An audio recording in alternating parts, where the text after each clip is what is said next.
जिंदाबाद, अपने में सो जिंदाबाद, जिंदाबाद जिंदाबाद। अब देखिए, ये वो कहते हैं सुर्ख खतरे का ऐलान किया अमेरिका ने, और उस सुर्ख खतरे के खिलाफ पूरा प्रोपेगेंडा शुरू हो जाता है। उस सुर्ख खतरे के खिलाफ जो प्रोपेगेंडा शुरू होता है, उसके नतीजे में क्या होता है कि आप जानते हैं कि बिलियंस ऑफ डॉलर उनकी पूरी प्रोपेगेंडा मशीनरी खर्च करती है, और वो कहती है कि सोवियत यूनियन के क़यादत में ये जो कम्युनिज्म का इनकलाब पूरी दुनिया में आ रहा है, ये पूरी दुनिया के अमन व अमान के लिए खतरा है। This is a danger to the international peace and security and that is why it must be contained. और इस कंटेनमेंट ऑफ कम्युनिज्म की पॉलिसी पे उनका पूरा खर्च होता है। 1990 में क्या हो जाता है कि सोवियत यूनियन का शिराजा बिखर जाता है, सोवियत यूनियन मुंतशिर हो जाता है। The collapse of Soviet Union was there in 1990। अब उसके बाद से वही हंटिंगटन जो ये कह रहे हैं कि there can be no true friends without true enemies, यानी जो वेस्टर्न कंट्रीज का पूरा अलायंस था, चाहे वो मिलिट्री अलायंस हो, चाहे वो पॉलिटिकल अलायंस हो, चाहे वो इकोनॉमिक अलायंस हो, वो कम्युनिज्म को राइवल या दुश्मन मान करके किया गया था, और उसके लिए पूरा नर्चर किया गया था। पूरी एकेडमिक्स में जो डिस्कोर्स है, अगर आप देखेंगे, बड़ी बड़ी यूनिवर्सिटीज से, कॉलेज से प्रोफेसर्स ने, फिलोसफर्स ने, स्कॉलर्स ने डेवलप किया था, तो उसमें कम्युनिज्म को खतरा मान के, यानी सुर्ख खतरे को, जिसको कहते हैं red danger, red peril, red menace, इस तरह के टर्म यूज किए गए थे, और एक पेजोरेटिव टर्म था कम्युनिज्म, मार्क्सिज्म नतीजे के तौर पे। तो ऐसी हालत में जब आप देखेंगे तो ये पूरा रेड डेंजर का एक खतरा था। अब 1990 में तो रेड डेंजर खत्म हो जाता है, क्योंकि सोवियत यूनियन तो खत्म हो गया। वो जो विलेन जिसको दिखा करके आपने अपनी यूनिटी और इत्तेहाद कायम रखा था, वो तो मौजूद नहीं है।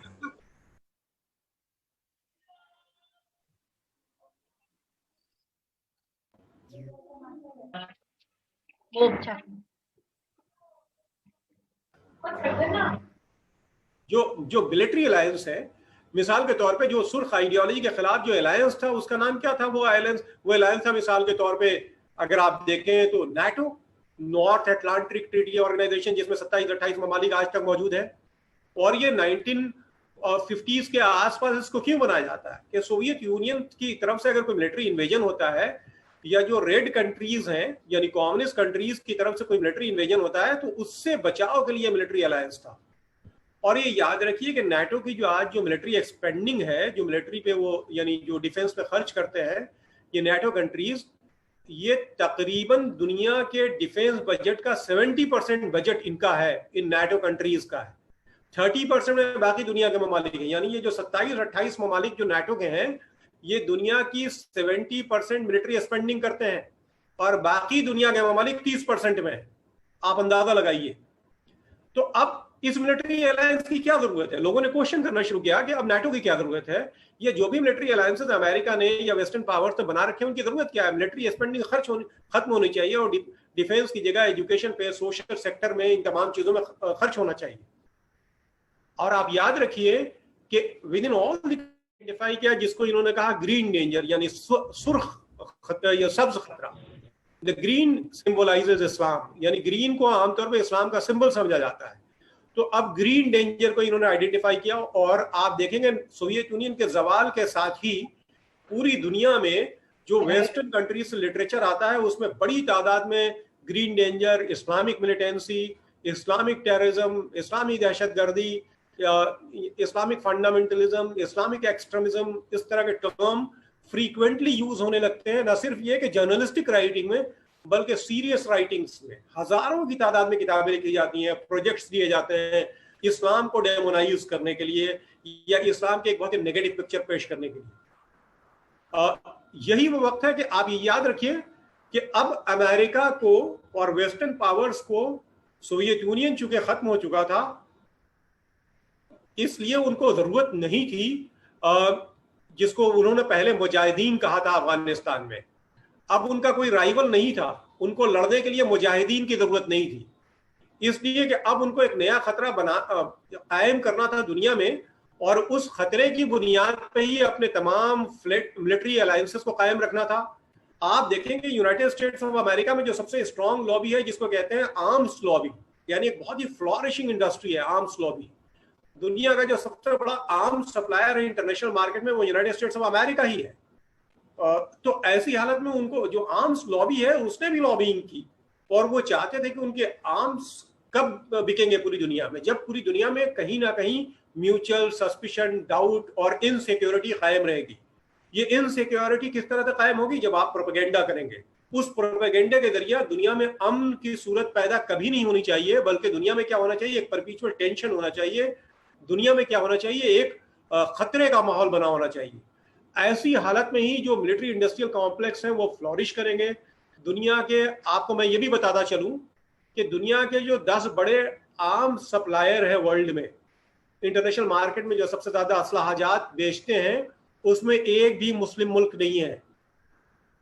और दुनिया में जो सबसे ज्यादा असलाहजात खरीदने वाले लोग हैं, उसमें अगर टॉप 20 कंट्रीज तलाश करेंगे तो ज्यादातर मुस्लिम ममालिक हैं। 10 मुस्लिम ममालिक आपको मिल जाएंगे असलाहजात खरीदने वालों में। यानी असलाहजात की जो पूरी दौड़ है, जिसे आर्म्स रेस कहते हैं पूरी दुनिया में, उसमें आप कहीं नहीं है, मुसलमान कहीं नहीं है, लेकिन खतरा उनको बना करके शो किया जा रहा है। अब देखिए, यानी उनकी मिलिट्री पोटेंशियल क्या है। आप जानते हैं कि 6 डे 7 डे वॉर में क्या होता है, इजराइल ने पूरी कंबाइंड फोर्सेस को डिफीट दे दी थी 1961, 73, सब आपके सामने है। तो अल्टीमेटली कोई ये मिलिट्री खतरा नहीं होता है, लेकिन इनको प्रोजेक्ट किया जाता है। प्रोजेक्ट क्यों किया जाता है? अब आप फिर याद रखिए, वही हंटिंगटन जो पॉलिटिकल एडवाइजर है, सिक्योरिटी एडवाइजर है व्हाइट हाउस का, वो क्या कह रहा है? There can be no true friends without true enemies. यानी आपके हकीकी दोस्त हो ही नहीं सकते, आपके मिलिट्री अलायंसेस कायम नहीं रह सकते, आपके जो अपने एलाइज हैं वो आपके साथ नहीं रह सकते, दोस्त ममालिक, आपके हलीफ ममालिक, वो उस वक्त तक आपके साथ नहीं रह सकते, जिसे कहते हैं इंपीरियलिस्ट लूट एंड प्लंडर में आपका साथ नहीं रह सकते, जब तक आपके सामने एक खतरा ना बना रहे। इसलिए Islam was invented as an enemy, Muslims were invented as an enemy. They were already there, but they were not projected as an enemy because they were needed by the United States of America and the Western Alliance to fight against communism. Communism को उनकी मदद से खत्म कर दिया गया था। अब उनके सामने एक नया खतरा पैदा करना था, इन्वेंट करना था, तो उन्होंने बताया कि ये आपके सामने जो खतरा है ये इस्लाम है। अब देखिए, ये एक डायमेंशन है जिसे आपको, मैंने बार बार कहा कि सुर्ख खतरे से सब्ज खतरे का जो ट्रांसफॉर्मेशन होता है वो आपको अपने जहन में रखना है। अब यहां से आपको शुरू करनी है एक चीज, what is to be done from here? You want to say anything? English?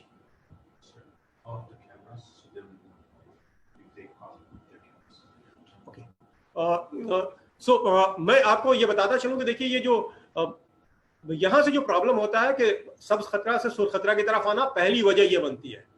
दूसरी एक बहुत बड़ी वजह आप तलाश करेंगे और वो है कैपिटलिज्म की अपनी